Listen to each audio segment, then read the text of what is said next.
What if the greatest torment of the afterlife isn't, fire or brimstone, but this agonizing, inescapable realization that you basically spent your entire life meticulously mastering a game that fundamentally does not matter. Oh, wow.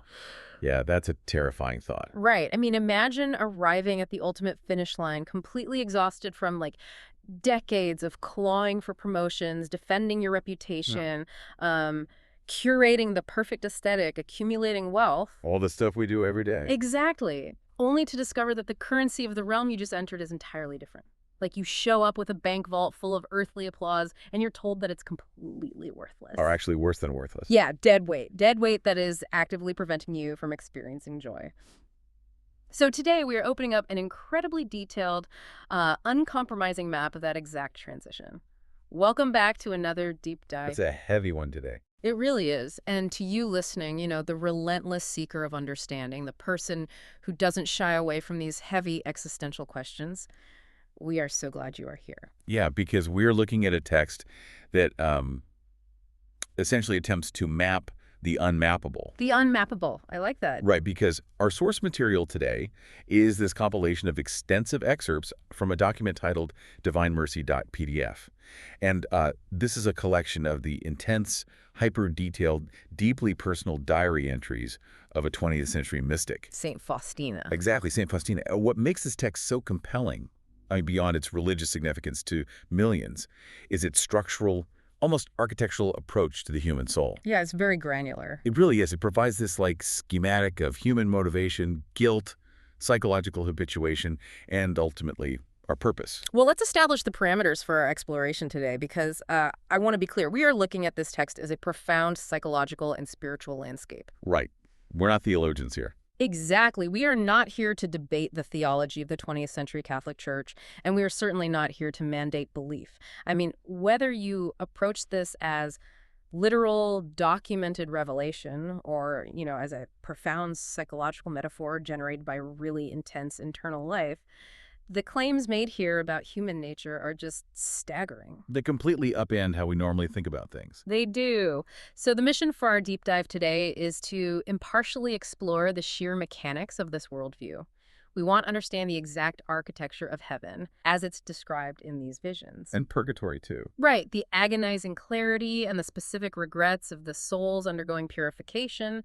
And finally, we'll get into the highly specific roadmap the text provides for, navigating our daily existence so we don't end up crushed by our own egos. I think what's fascinating is that it presents a complete cosmology. It doesn't just give you a vague notion of, be good and you'll go to a good place. The cloud and the harp kind of thing. Right, exactly. It establishes this rigorous cause and effect relationship between the microscopic, seemingly insignificant choices we make on, a random Tuesday morning, and our ultimate capacity to experience reality in the eternal state. Okay, let's start right there. Let's look at that eternal state because the text just completely obliterates the cultural tropes we usually associate with the afterlife. It really does. If you ask a random person on the street to describe heaven, you usually get some variation of a static, perpetual leisure state. Right. Sitting on clouds, endless sunshine, absolutely no stress. But from a purely psychological standpoint, that sounds like a recipe for insanity. Insanity, yes. Human beings are biologically and psychologically wired for novelty. We need challenge. We need progression. Yeah, you're touching on the fundamental philosophical problem of eternity. It's also called the habituation problem. The habituation problem. Unpack that for us. Well, in our current biological state, our neurology relies on contrast.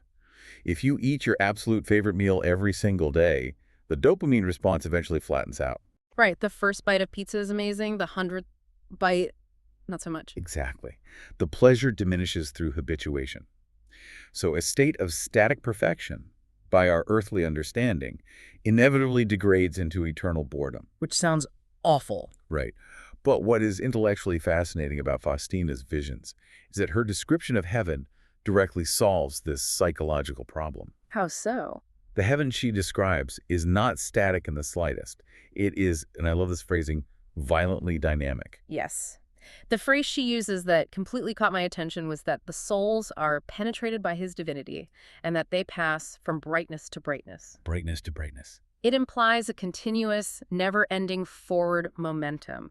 Like the text argues that the light is unchanging in its nature, but it is never monotonous, always new. It's constantly expanding. Right. It suggests that because the divine is infinite, the soul's exploration of the divine is like an eternal fractal. You are constantly zooming in, constantly discovering new depths. You're getting the aha moment of discovery over and over. Exactly, without ever actually reaching the bottom. And that makes perfect sense. I mean, the object of contemplation, God, is without limits, which means the soul's capacity to comprehend their object must continuously expand. It's an active, relentless discovery. It's not just sitting around. No, not at all. She actually describes seeing an impenetrable brightness in the form of a crystal dwelling place. A crystal dwelling place. Yeah. It's woven from waves of unapproachable brilliance, and she specifically notes the architecture. She observes 3 doors leading into this resplendence. Which clearly maps to the theological concept of the Holy Trinity, right? Father, Son, and Holy Spirit. Definitely. But the text frames this triple unity as something that is fundamentally incomprehensible. It defines it quite literally as infinity. So the architecture isn't just a building. No, it's a visual representation of an endless metaphysical reality. Okay, but this brings me to the aspect of her vision that I honestly found the most challenging. Because heaven in this text is not egalitarian. Oh, yeah. This is a tough pill to swallow. It really is. It is not a monolithic utopia where everybody gets the exact same experience. There are distinct, undeniable degrees of glory. She recounts a highly symbolic vision. She's awakened in the night by a child whom she understands to be the child Jesus. Right. And he instructs her to look out the window at the night sky. He specifically draws her attention to the moon and the stars. And he explicitly uses the celestial bodies to explain the hierarchy of the afterlife. He says the stars represent the souls of faithful Christians, and the moon represents the souls of the religious, those who dedicated their entire lives to God through specific vows. Like nuns and monks. Exactly. And the child points out the vast, undeniable difference in the luminosity of the moon compared to the tiny light of the stars. It's a huge contrast. It is. And when I first read this, I gotta admit, my modern sensibilities immediately bristled. I mean, it sounds incredibly hierarchical. It sounds almost elitist. It sounds like a cosmic VIP section where some people get the luxury suite and others get stuck in the nosebleed seats. It creates an immediate friction with our modern democratic ideals of absolute equality, for sure. But we have to look closely at the underlying metric the text provides for this hierarchy. okay, what's the metric? The child in the vision explicitly defines what dictates that level of brightness. He states, true greatness of the soul is in loving God and in humility. Humility. Yes. The hierarchy isn't based on arbitrary favoritism, earthly status, or even massive philanthropic achievements. It is based entirely on the depth of one's humility. Okay, I spent a lot of time trying to reconcile this, and I think I found a way to frame it that removes that elitist sting. Let's hear it. So I was initially looking at this through the lens of a reward system, right, where God hands out different prizes. But the text isn't describing an external reward, it's describing an ontological reality. Okay, break that down. Think of it like different sized cups being thrown into an ocean. You take a tiny thimble, a coffee mug, and a massive 50-gallon drum, and you drop them all into the Marianas Trench. So they all sink to the bottom, completely submerged. Exactly. Every single container is filled to the absolute brim with water. There is zero lack in any of them. The thimble cannot hold one more drop, and the 50-gallon drum cannot hold one more drop. They are all full. They are all experiencing their absolute maximum capacity of fullness. Therefore, there is no jealousy in heaven because every soul is perfectly, completely saturated with joy. But, and this is the crucial point, the 50-gallon drum simply has the volumetric capacity to contain more water than the thimble. That is a great analogy. The text is arguing that our earthly existence is the process of building the container. The actions we take, specifically the depth of our humility and our capacity to love purely, physically stretch the spiritual dimensions of our soul. That is a highly accurate synthesis of the mechanics at play here. You think so? Oh, absolutely. The soul isn't earning like gold coins to spend in an afterlife economy. It is literally determining its own maximum capacity to perceive and absorb ultimate reality. The thimble is perfectly happy, but its bandwidth for experiencing the infinite fractal of God is just smaller than the drums. And it is entirely logical within this framework that humility is the stretching mechanism. How does humility stretch it? Well, think about ego. Ego, pride, self-reliance. They are self-containing. They build walls around the self.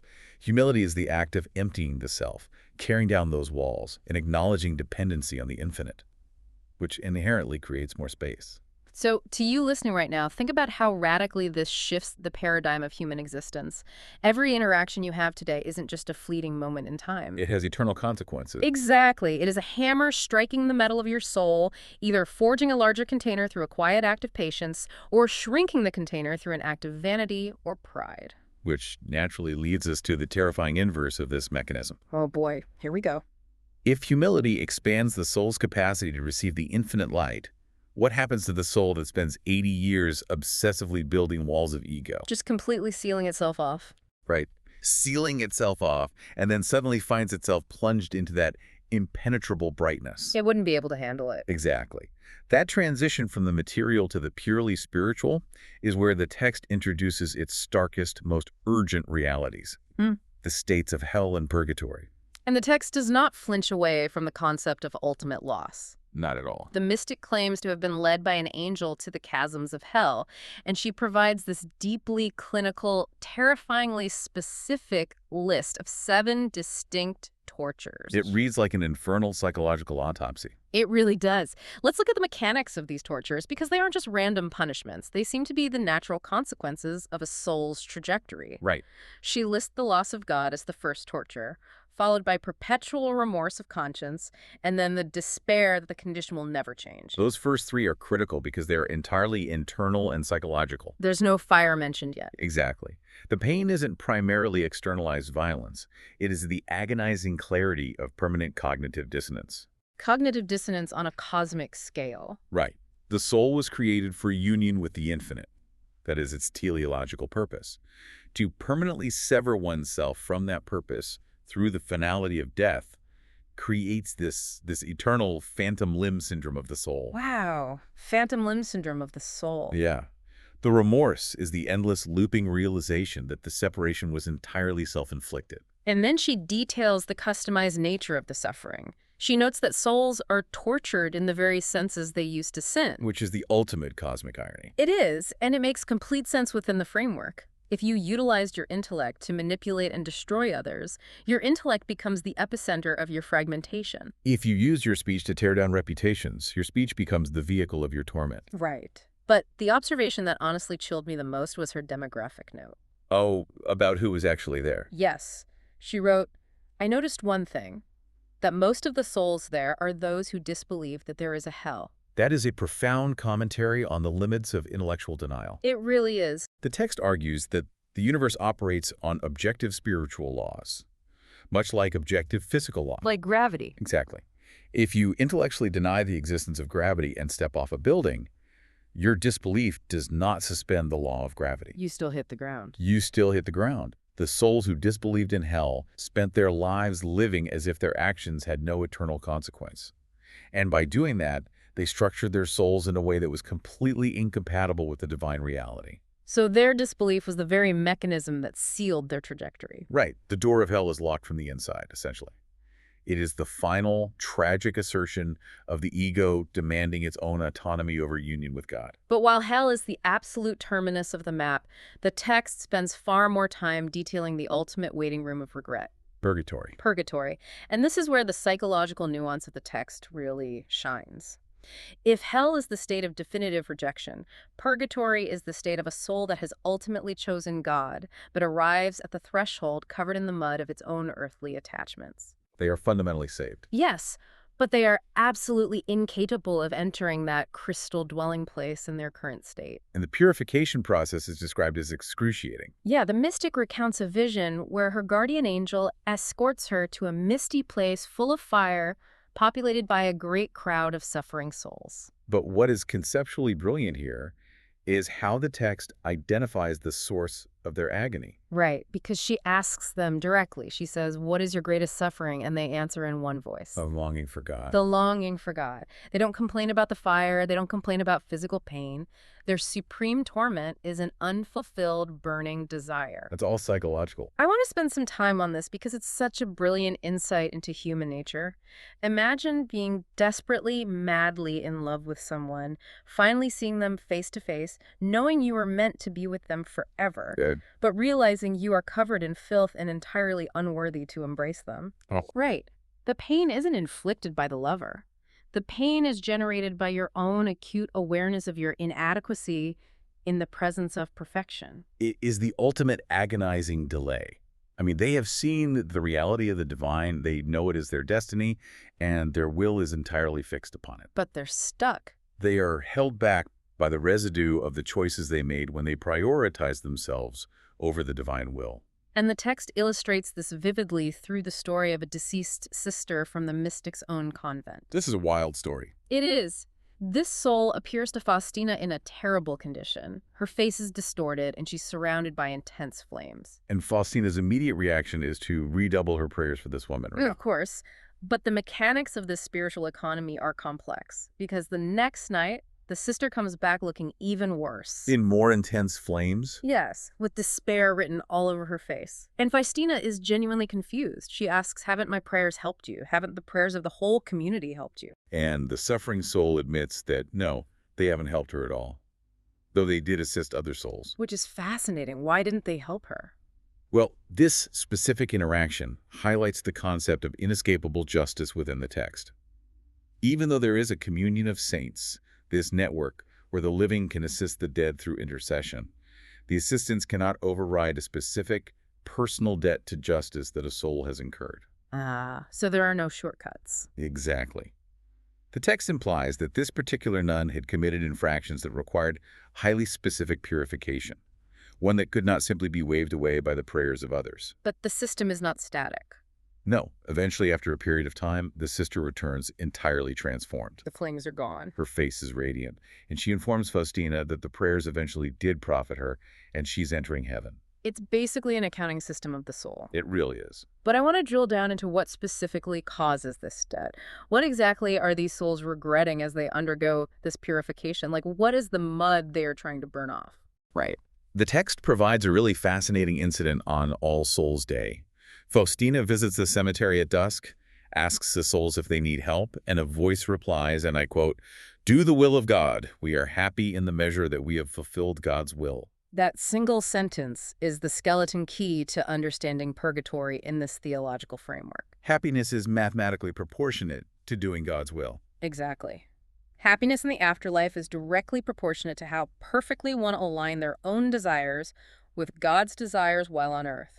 The agony in purgatory is the retroactive, perfect clarity of hindsight. Seeing all the missed opportunities. It is the realization of every single moment that was wasted on selfish pursuits. And we see this obsession with earthly validation highlighted when she is visited by an entity that she initially thinks is a soul from purgatory. Oh, a fake soul. The fake soul. This entity appears in the night, but instead of asking for prayers, it starts berating her. Right, calls her haughty and vain, and demands, "Why are you unwilling to recognize my greatness? Why do you alone not glorify me for my great deeds as all others do?" It's such a brilliant psychological tell. Faustina immediately recognizes that this isn't a soul in need of purification, right? No, it is Satan in disguise. But the nature of the disguise reveals the text's ultimate disdain for worldly praise. Because the demon cares about being famous. Exactly. The demonic force masquerades as an entity obsessed with vanity, completely consumed by the need for external validation and applause. It shows that the hunger for greatness in the eyes of the world is literally demonic in this framework. Later, she has a vision of a soul undergoing judgment, a soul that was full of the world's applause and honors. And what happens to that soul? The text bluntly states that the end of those things is emptiness and sin. Wow. I mean, think about the implications of that for our modern culture. Yeah. We spend our entire lives optimizing for applause. Really do. We curate our social media feeds to harvest likes. We network obsessively to gain the envy of our peers. We tie our entire identity to our job titles and our net worth. And the text is looking at all of that and saying, This is absolute garbage in the spiritual economy. it's worse than garbage. It's the very material that fuels the fires of purgatory. It is the false self that must be painfully stripped away. Stripped away. And this brings us to what might be the most counterintuitive, intellectually challenging concept in the entire document: the existence of a special purgatory. Oh, this part threw me for a loop. Right. Because you would assume that the people who dedicated their lives to religion, the priests, the nuns, the mystics, would get a fast pass through this process. I certainly assume that if you give up your earthly life to live in a convent, you'd think you've prepaid your dues. You'd think so. But the text describes something terrifying for these chosen souls. It says there is a specific place in purgatory where souls pay their debt for resisting the subtle touches of the Holy Spirit. And here's the kicker. Yeah.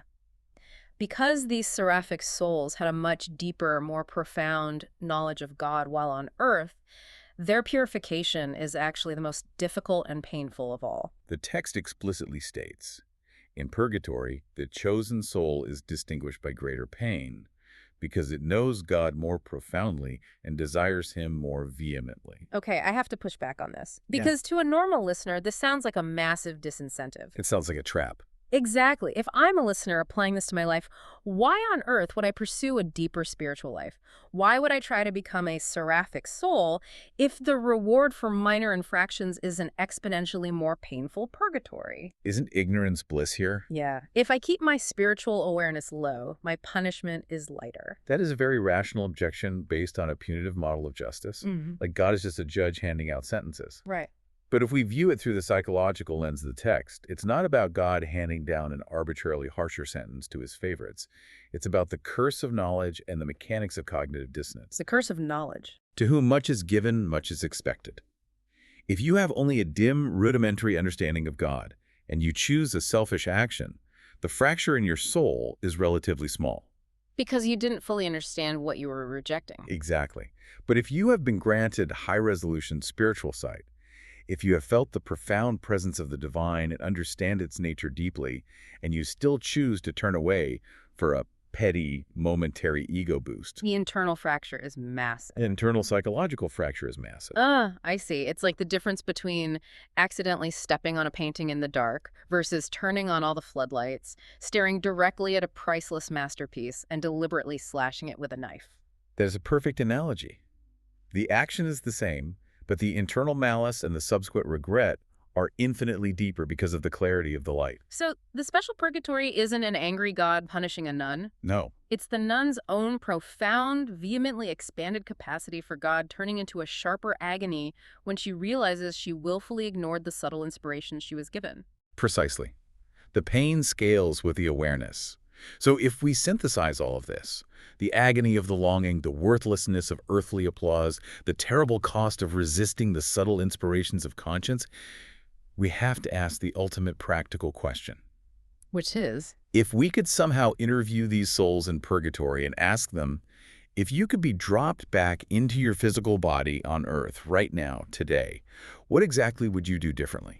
Man, based on everything in this text, their answer would be terrifyingly singular. Very focused. They wouldn't say, I'd travel more, or I'd spend more time at the office, or even I'd build a massive hospital. No. They would say, I would meticulously, joyfully, and perfectly fulfill the will of God in every single present moment, no matter how mundane. They would completely abandon the sport they had been practicing. Yes, they would view every minor annoyance like a delayed flight, a rude coworker, a physical illness, not as an obstacle to their happiness, but as the precise gym equipment designed to burn away their ego. Which transitions us perfectly from the map of the afterlife to the actual practical itinerary for the living. The road of the map. The roadmap.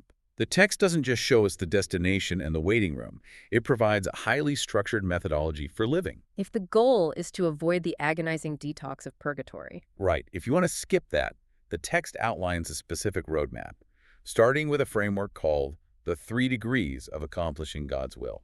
I want to spend real time on this framework because it moves the text from abstract mysticism into daily operational procedures. It makes it actionable. Very actionable. The mystic's spiritual director outlines these 3 degrees. The first degree is the baseline. Okay, what is it? The soul carries out all rules and statutes pertaining to external observance. In a secular context, this is just being a functioning ethical member of society. You follow the laws, you pay your taxes. You fulfill the duties of your job, you don't steal, you take care of your kids. In a religious context, it's keeping the basic commandments. So it is the absolute minimum requirement. Right. You aren't doing anything super heroic, but you aren't actively dismantling the order of your life. But the text insists that true spiritual progression requires moving to the second degree, Which is? where the soul accepts interior inspirations and carries them out faithfully. Now, this is where it gets difficult because interior inspirations aren't written in a handbook. No, they're not. This requires cultivating a profound interior silence to even hear the promptings of conscience. Yeah. It's that quiet, almost imperceptible nudge that says, don't send that defensive email, just let it go. Or you should walk across the room and talk to that person who looks isolated. Exactly. Or stop scrolling and go check on your spouse. Following the second degree requires an active, constant suppression of our own immediate impulses in favor of a higher intuition. It demands an extreme level of self-awareness, but even that is not the summit. There's a third degree. The priest outlines the third and final degree, which is the most radical state of existence described in the text. Okay, lay it on us. He says the third degree is when the soul, abandoned to the will of God, allows him to dispose of it freely, and God does with it as he pleases, and it is a docile tool in his hands. Okay, I have to stop here because the word abandonment, especially combined with being a docile tool, is incredibly triggering to the modern ear. Oh, absolutely. In our culture, abandonment means being forsaken, left behind, neglected, and docility sounds like weakness. It sounds like giving up. Right. Our entire society is built on the myth of the self-made individual. We are told to take control, hustle, grind, manifest our own reality, and bend the universe to our will. And this text is proposing the exact opposite. It's proposing absolute surrender. It is a radical cognitive reorientation. Hmm. In the secular mindset, power is the ability to exert your will over your environment. To be the boss. Right. In the framework of this text, true power is the ability to completely align your will with the infinite intellect of the Creator. Okay, explain that. Think of it this way. If you genuinely believe that the Creator's perspective is infinite, spanning all of time and consequence, and your perspective is microscopic, confined to your immediate emotional reactions, Which it is. then trying to micromanage your life based on your microscopic view is actually irrational. Oh, I see. It's like a toddler trying to grab the steering wheel of a car on the highway because they want to go to the toy store right now, not realizing they're going to crash the car. Exactly. True abandonment in this text is the ultimate expression of trust. It is the realization that you do not need to understand the outcome of a situation. You do not need to know why a specific hardship has been placed in your path. Because you completely trust the author of the narrative. Yes. You become a docile tool, not out of weakness, but out of a supreme, rational trust in a higher intelligence. But how does this actually play out in daily life? Like, how do you practice this abandonment when you are stuck doing meaningless, frustrating tasks? The potatoes. Yes. This brings us to my absolute favorite anecdote in the entire document, the story of the potatoes. I want to really dissect this because it completely shatters our modern capitalist idea of what constitutes important work. It is a perfect micro case study of the text's philosophy. So Faustina is a young novice in the convent. We know from historical context that she was physically fragile, likely already suffering from the tuberculosis that would eventually kill her. She was very sick. Very sick.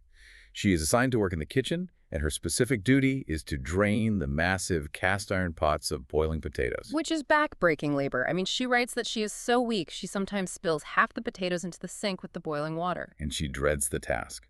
She tries to avoid it. Naturally. During her examination of conscience, she complains to God about her physical weakness and her inability to do this menial job. And she hears an interior voice tell her, "From today on, you will do this easily. I shall strengthen you." So she exercises the trust we just discussed. Right. That evening, she hurries to be the first one to drain the potatoes. She picks up the heavy pot with ease, pours off the water perfectly without spilling a single potato. But the climax of the story happens when she takes off the cover to let the potatoes steam. She looks into the pot. And she doesn't see potatoes. She writes, "I saw there in the pot, in the place of the potatoes, whole bunches of red roses, beautiful beyond description." Roses instead of potatoes. And the interior voice speaks to her again, saying, "I changed such hard work of yours into bouquets of most beautiful flowers, and their perfume rises up to my throne." Now, obviously, the other nuns still ate potatoes for dinner. The physical reality of the starch remained. But the mystical vision reveals the underlying spiritual reality of the action. I want to challenge this concept, though, because while it sounds beautiful, isn't there a danger here of toxic complacency? What do you mean? Well, if I'm a worker in a miserable dead-end corporate job, or I'm in an oppressive situation doing forced labor, isn't this alchemy of intention just a psychological coping mechanism? Like a way to stay numb. Yeah. Isn't it just a way to keep the masses docile? Don't complain about draining the potatoes, just pretend they are spiritual roses.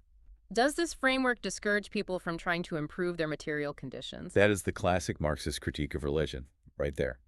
That is the opiate of the masses, designed to anesthetize people to earthly injustice. Exactly. But if you read Faustina's text holistically, it is not advocating for passivity in the face of genuine evil or injustice. It is addressing the inescapable reality of the human condition, Which is? that a vast majority of human life consists of mundane, repetitive, unglamorous tasks. The text is offering a democratization of holiness. Democratization of holiness. Explain that. Well, in a purely secular materialist framework, your value is determined by your output. If you cure cancer, you are vastly more valuable than a janitor who sweeps floors. Right. Society values the doctor more. The text completely upends this. It argues that the material of the task does not matter at all. Draining potatoes is completely mundane. Sweeping floors is mundane. But the intention. Exactly. The intention behind the task changes its fundamental nature in the spiritual realm. If the CEO runs their company with ruthless ego and vanity, their massive material output is spiritually worthless. It's the fuel for purgatory we discussed earlier. Precisely. Hmm. But if the janitor sweeps the floor with profound love, offering that silent labor to God, they are generating spiritual roses of infinite value. The alchemy of intention. She explicitly writes, "Oh, inexhaustible treasure of purity of intention, which makes all our actions perfect and so pleasing to God." It means there is literally no such thing as a wasted moment. She says later, "Oh, life so dull and monotonous, how many treasures you contain. When I look at everything with the eyes of faith, no 2 hours are alike, and the dullness and monotony disappear." It provides profound agency to people who otherwise have none. You might not be able to choose your circumstances, you might be bedridden with illness, but you retain absolute sovereign control over your intention. And in this cosmology, intention is the only currency that matters. Which flows perfectly into the text's mandate on mercy.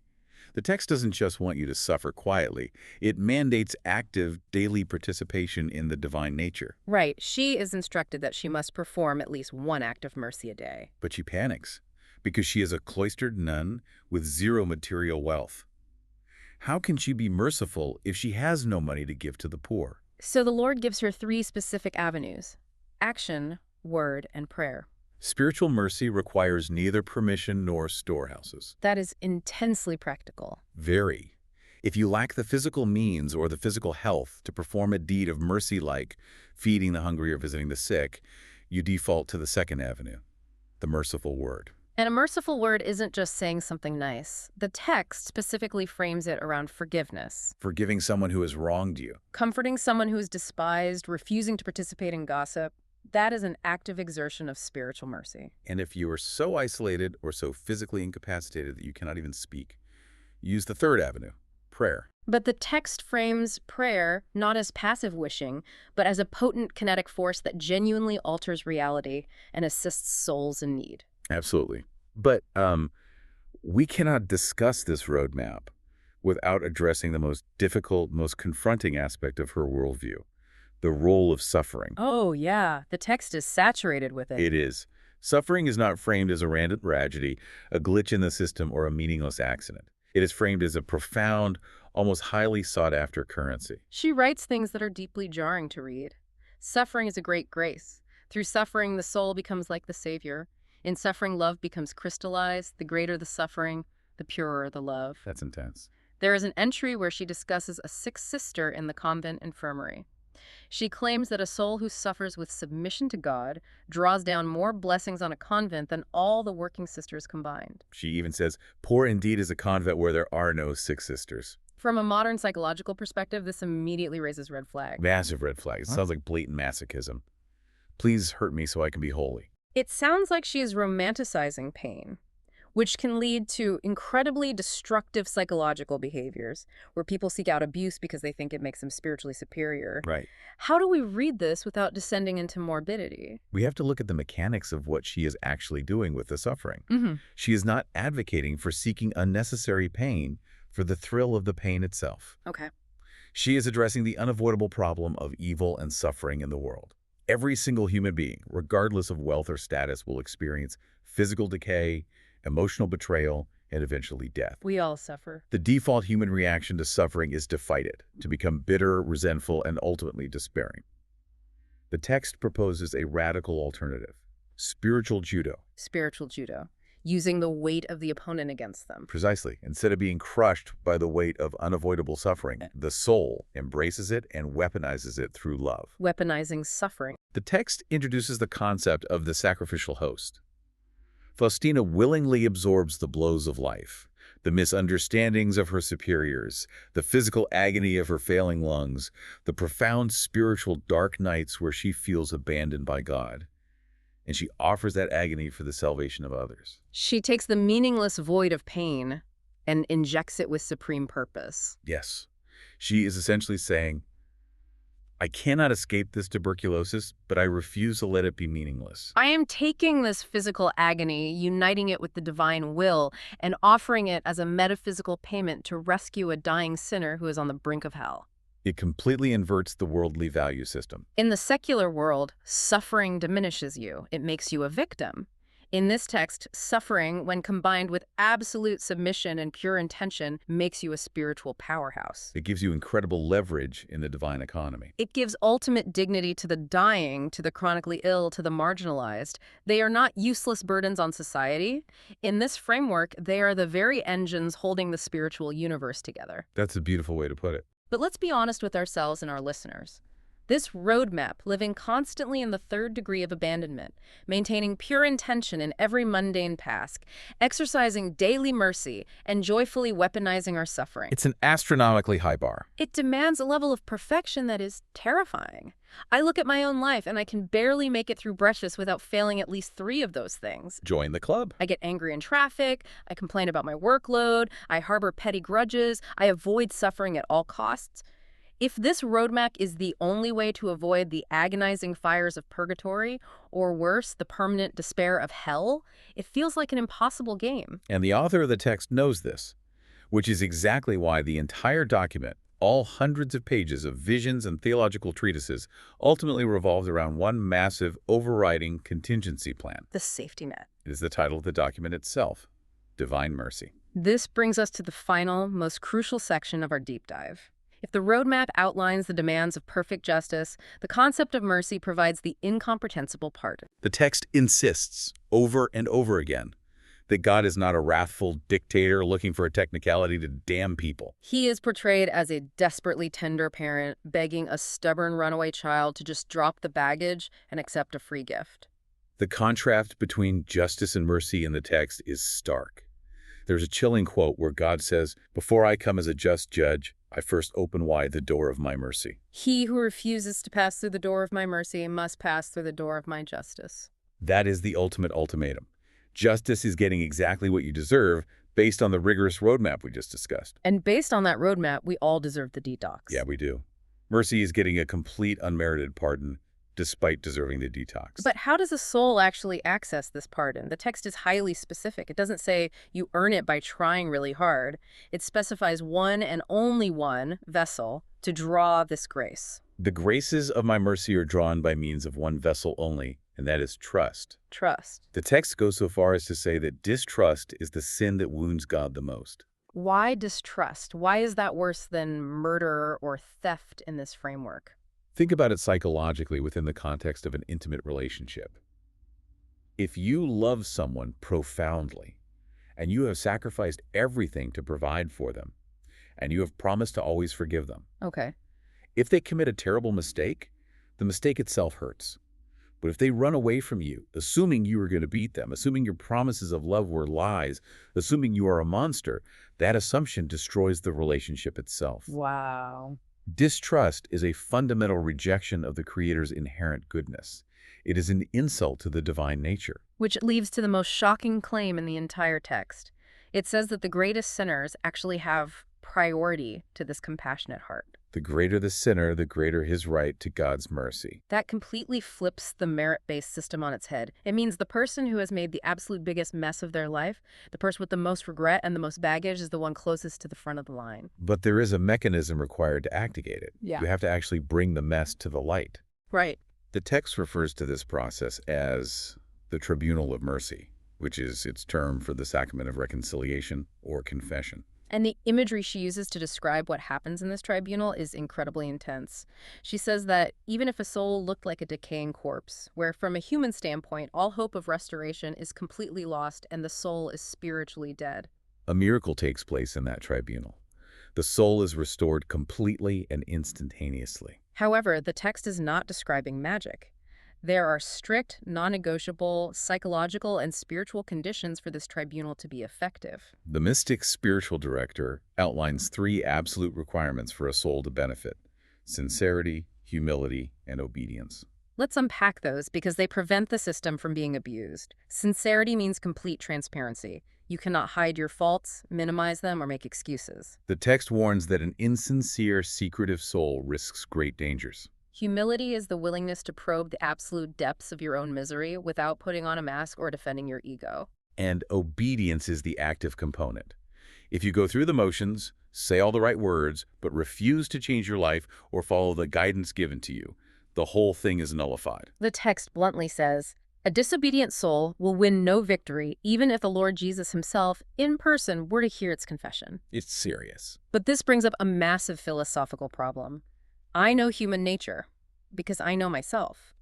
If you broadcast to the world that mercy is infinite, that the greatest sinners get priority, and that the door is always open, doesn't this give people a blank check? Oh, the loophole. Doesn't it incentivize terrible behavior? If I know the safety net is there, my instinct is to say, great, I'm going to live exactly how I want, indulge my ego, crush my enemies, practice the wrong sport for 80 years, and then I'll just apologize at the very last second. I'll take the back door into heaven. You are describing the sin of presumption, which the text explicitly and repeatedly warns against. It is the ultimate manipulative loophole. Can you exploit it? The text argues that this loophole is impossible to exploit because of the requirement of sincerity. You cannot game an omniscient system. Right. True mercy requires actual, genuine contrition. It requires a profound, sorrowful turning of the heart away from the sin. If you are planning to sin now specifically because you plan to ask for forgiveness later, your intention is entirely corrupt. You are attempting to weaponize God's goodness against him. Exactly. You can't fake a pure intention to an omniscient God. The internal mechanics of your soul would be misaligned, making the reception of the grace impossible. Okay, that makes sense. However, having said that, the text does offer an incredibly comforting, almost radical concept regarding the very last moments of human life, even for those who seemingly live lives of total presumption. The deathbed grace. The deathbed grace. It introduces this fascinating mechanism. She talks about attending to the dying, sometimes physically, sometimes remotely in spirit, and she witnesses the terrifying, unseen struggles of souls at the exact moment of transition. And what does she see? She writes that God's unfathomable mercy sometimes touches the sinner at the very last moment in a wondrous and mysterious way. Outwardly, the person might seem completely lost. They might be in a coma, unable to speak, showing absolutely no physical signs of repentance, perhaps having lived a life of total cruelty and atheism. But interiorly? Interiorly, the text claims that the merciful God gives the soul an interior, vivid moment. A final flash of grace. A moment of absolute, undeniable clarity where the soul sees the truth of the divine reality, unclouded by earthly distractions, and is given the possibility of returning to God with a powerful act of love right at the final buzzer. Right at the end. I want to debate the implications of this because it's profound. If God gives this interior, vivid moment to everyone, does earthly morality even matter? Why bother with the roadmap, the potatoes, and the suffering if we all get this final flash of clarity? That is the tension between divine intervention and the habituation of free will. Yes, the flash of light is offered, but the text is clear that the soul's ability to say yes to that light is heavily influenced by how they lived. Oh, this goes back to the architecture of the soul. Exactly. If you have spent 80 years practicing saying no to the light, practicing ego, practicing cruelty, and practicing turning away from subtle inspirations, Your spiritual muscles are entirely calcified in the direction of rejection. Ah, so when the final overwhelming flash of divine light hits you, it doesn't feel like a rescue. It feels like an agonizing assault on your ego. Exactly. The text includes a horrifying caveat. It says that some souls, even when presented with that unmistakable, vivid flash of absolute truth and love, consciously and voluntarily reject it. They say no. The obduracy, the stubbornness of the ego, is so deep, so habituated, that they look at the infinite love of God and choose the darkness instead, because the darkness is where their ego remains supreme. And that is the only way a soul is truly lost in this cosmology. Not by God throwing them into hell, but by the soul looking directly at the open door of mercy and slamming it shut themselves. The autonomy of the human will is respected with absolute terrifying finality. Let our judgment of souls cease, for God's mercy upon them is extraordinary.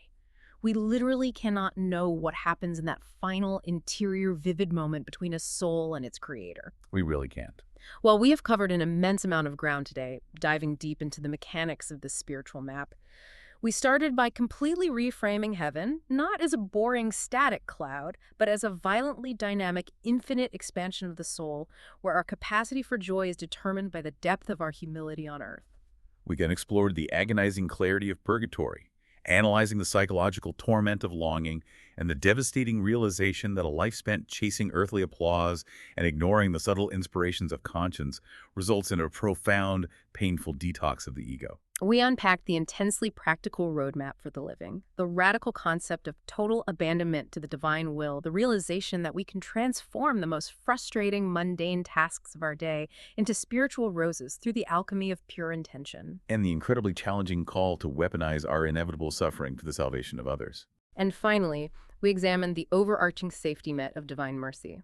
The paradox that the greatest sinners have the highest priority, provided they approach the tribunal of mercy with absolute sincerity, humility, and obedience. Avoiding the trap of presumption while trusting in the ultimate final pursuit of the soul through the deathbed grace. It is a breathtakingly comprehensive system that balances terrifying, inescapable justice with a level of compassion that defies human logic. It really does. As we wrap up this deep dive, I want to leave our listeners with a final practical thought drawn from the very beginning of this intense source material. Amidst all the cosmic visions of angels, demons, the architecture of heaven, and the chasms of hell, the mystic writes something incredibly grounding about how to handle the psychological burden of human existence, specifically our relationship with time. She writes about the crushing weight of the past and the future. When I look into the future, I am frightened. But why plunge into the future? Only the present moment is precious to me, as the future may never enter my soul at all. It is no longer in my power to change, correct, or add to the past, for neither sages nor prophets could do that.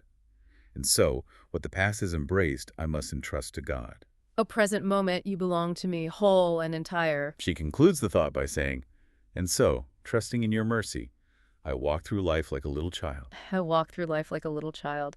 So, to you listening, whether you view this text as literal divine revelation or simply as a masterclass in the profound psychology of the human spirit, I challenge you to apply that one insight today. Just for today. Stop carrying the corpse of your past. Let go of your past regrets, the things you literally cannot change, correct, or add to. Stop borrowing terror and anxiety from a future that may never actually arrive. It's exhausting. What if, just for today, you viewed your present moment, this exact fleeting second, no matter how mundane, frustrating, or painful it might be, as a raw material, a gift to be used with pure intention? What if you stopped fighting the reality of your life, let go of the ego that demands control, and trusted that the author of the narrative actually knows what they're doing? It fundamentally changes how you experience reality. Thank you so much for joining us on this deep dive. Keep seeking, keep questioning, and keep learning. We'll see you next time.